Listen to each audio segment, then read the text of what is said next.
आगे देखिए छात्रों, दाता है पेड़। कभी कहते हैं कि पेड़ क्या है? दाता। दाता माने देने वाला। जड़, तना, शाखा, पत्ती, पुष्प, फल और बीज हमारे लिए ही तो पेड़ की हर। देखिए छात्रों, आगे कभी कहते हैं कि पेड़ दाता है। दाता है पेड़। जड़, तना, शाखा, पत्ती, पुष्प, फूल और बीज हमारे लिए ही तो पेड़ की हर एक चीज। किसी ने उसे पूजा, किसी ने उस पर कुल्हाड़ी चलाई, पर कोई बताए क्या पेड़ ने एक बूंद भी आंसू की गिराई? कभी पूछना चाहते हैं कि पेड़ रोता नहीं। मनुष्य चाहे उस पर कितना भी दुर्व्यवहार करे उसके साथ, लेकिन वो कभी रोता नहीं। आगे देखिए, हमारी सांसों के लिए शुद्ध हवा, हमारी सांसों के लिए शुद्ध हवा, बीमारी के लिए दवा, शव यात्रा, शगुन या बारात सभी के लिए देता है पुष्पों की सौगात। आदिकाल से आज तक, आदिकाल से आज तक, सुबह शाम दिन रात हमेशा देता आया है मनुष्य का साथ। कवि को मिला है कागज। देखिए कवि को क्या मिला है? तो कवि को मिला है कागज, कलम, स्याही, वैद्य हकीम को दवाई। शासन या प्रशासन सभी के लिए बैठने के लिए कुर्सी, मेज, आसन। जो हम उपयोग नहीं करें, जो हम उपयोग नहीं करें, वृक्ष के पास ऐसी एक भी चीज नहीं है। जी हाँ, सच तो यह है कि पेड़ संत है। पेड़ संत है, दधीची है। अब यहाँ हमारे कवि आगे बताना चाहते हैं कि पेड़ बहुत बड़ा दाता है। पेड़ के फलों के गुणों से तो हम सभी भली भांति परिचित है, लेकिन इसके साथ ही पेड़ की जड़, तना, शाखाएं हैं या पत्ते, फूल आदि पेड़ का कोई भी भाग मनुष्य के लिए अनुपयोगी नहीं है, माने उपयोगी है। मानव समाज में ऐसे भी लोग हैं कि जो पेड़ को पूजते हैं।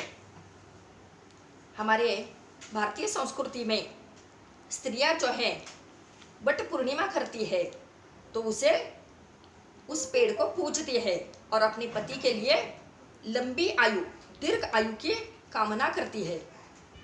तो दूसरी ओर अपने स्वार्थ के लिए कुल्हाड़ी चलाने वाले, उसे काटने वालों की भी कभी नहीं है। लेकिन पेड़ मनुष्य के किसी भी दुर्व्यवहार पर कभी आंसू नहीं गिराते। मनुष्य पेड़ पर कैसे भी अत्याचार क्यों न करे, मनुष्य पेड़ पर कैसे भी अत्याचार क्यों न करे, मनुष्य से कभी बदला लेने की सोचता नहीं।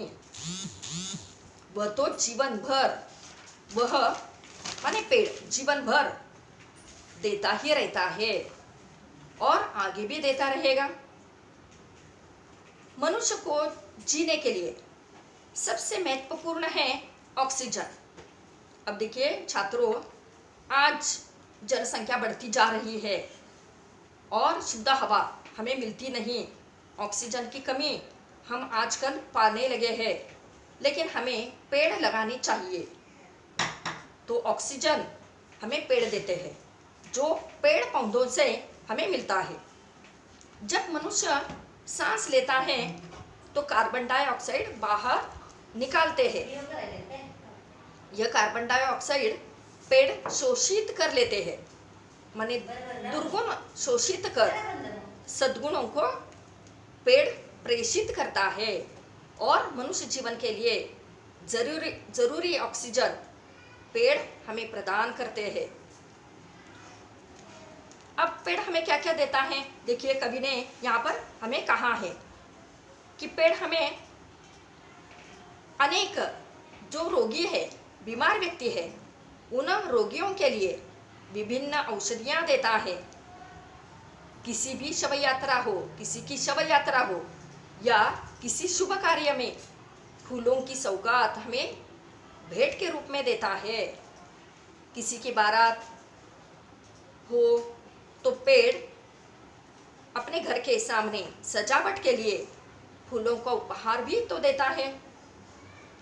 जब से संसार का आरंभ हुआ है, माने आदिकाल से मानव और प्रकृति का आपसी गहरा संबंध रहा है।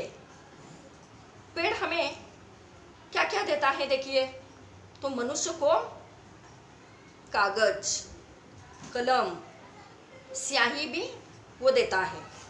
इसके साथ साथ पेड़ वैद्य और हकीम को विभिन्न रोगों के उपचार कराने के लिए दवाइयाँ देता है।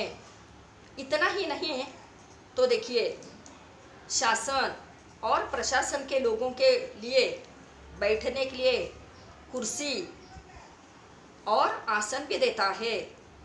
वास्तव में देखा जाए तो मनुष्य उपयोग न करता है ऐसी एक भी चीज नहीं है।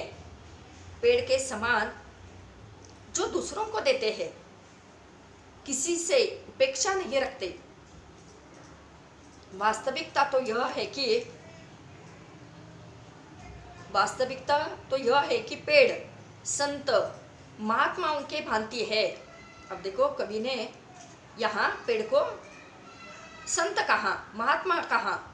जिस प्रकार दधीचि ऋषि जो है, उन्होंने देवताओं की रक्षा के लिए उस अपनी हड्डियों का अस्त्र बनाया था और जीते जी अपनी अस्थियों को दान दिया था, उसी प्रकार बिना किसी स्वार्थ के पेड़ मनुष्य को जीवन भर देता ही आया है।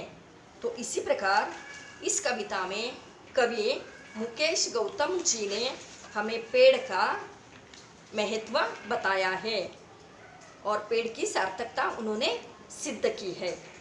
आगे हम स्वाध्याय देंगे, तो तुम अपनी कॉपी में दर्ज कर सकते हो।